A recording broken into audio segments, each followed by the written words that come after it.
Shawna Ginsberg added to our panel now from Rethink Breast Cancer. Thank you, Shawna. Thanks for having me.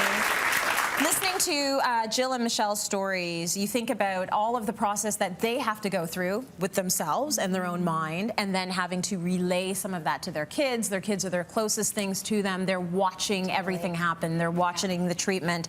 So I want to spend some time talking about how you can go about having those conversations and telling them in an age-appropriate way. Yeah, so one of the biggest things in speaking to hundreds of young women who have been diagnosed with breast cancer, the first thing, if they are a parent, that they think about are their children. Yeah. So sometimes, that is, right? Right, ladies? Yes. Mm-hmm. So I think it's important to understand that although there is, treatment to get through and so many things, so many balls to juggle, especially when you're first diagnosed, that is the main concern. And I think that it's really important that people understand that this is the time when they need to really reach out to their community. Yeah. And they need to, sometimes they themselves aren't the ones who are able to relay that information. So the first thing I always say to people is, because they'll say, I can't do it. Like, how do I say it? What do I do?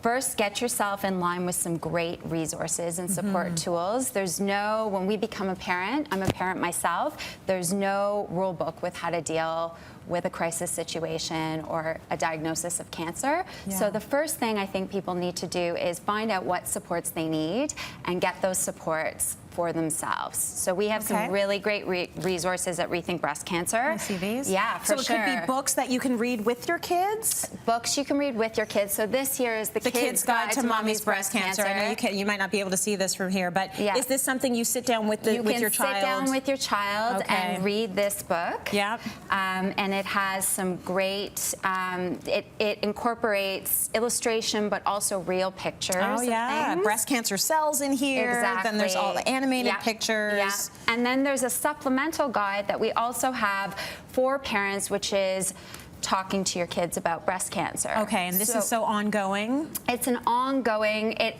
it's divided up at different stages. So, diagnosis is a time, I think Michelle said it earlier, giving information as it comes. Yeah. It's not a one-stop conversation. So this is happening, and then this is going to happen, and then this is going to happen. It's about reading your children's cues for information and giving them that information in an age-appropriate way. And what that booklet does is it breaks it down in different developmental stages of what your children might be understanding at that time. Okay, so when you start getting the questions, are you going to live? Are you going to be here when I'm 18? How are you dealing with that? Is there a place where a mom or a dad can go and find this information and get the suitable answer? How much do you tell? How real do you get with your child? I think that you are as open and honest with your child as possible. Okay. Children are smarter than we think they are. They're amazingly resilient. Yeah. And we also have to keep in mind that they get a lot of messages about cancer in the media. Most kids, their first foray into cancer is with the Terry Fox run. That's right. And what happened to Terry Fox in the end of that run. So we have to have that open and honest conversation. Okay. How you tell them is not skirting around the issue. If you don't know if you get death questions, you say, I don't know. What I do know is that the doctors are doing the best they can to make sure mommy is healthy. Okay, I want to hear from the moms for a second. Do you find the same questions coming up again and again? For me, my son was 2 when I was diagnosed, so he would never understand to ask questions. His biggest thing was, my biggest worry was when I lost my hair. What was he going to say? And like a typical male, didn't even notice. So I was like, look the same to me. He's like, did you get your hair cut? I had hair down to my waist, and now I'm bald. So I was like, okay, he's going to be cool with the hair, so I'm not going to wear this wig anymore because I hated it.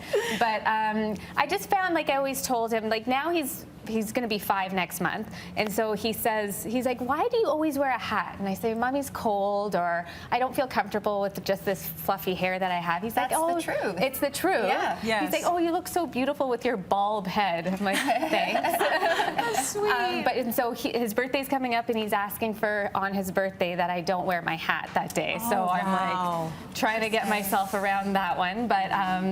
Yeah, so I think I've just always told him, he'll say, why do you not have any hair? Because mommy has to take her medicine, Yes. and that makes me lose my hair. Got it. Mommy's a little tired right now because she had to take her medicine. And so he'll, I think I said in the video, he'll make these medicines for me in the bathtub. He's like, Mommy, I made your medicine. So he knows what's going on, but I've never actually sat him down and said, Mommy has cancer, and this is what it is. He's just kind of grown up with it. So I felt I've never had to have that full-out conversation. Okay, I fair think enough. Michelle also raises a good point that play is a really good tool sometimes, especially for younger children, Yes. to work through some of those things, like Right. making medicines. And kids get so much learning through play. It's Right. a great way to engage your child and talk about things without actually talking about them directly. I want everyone who's watching the show right now to take a look at the full stories of both Michelle and Jill. So you can go to the Today's Parent website.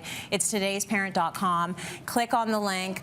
Watch their stories, and then we will have the resources you can go to if you're looking for help talking to your kids about this, if you are a mom with cancer. Thank you so much for being so candid with us, ladies. So good, and thanks for the information. Thank you. Let's go to break. We've got more coming up.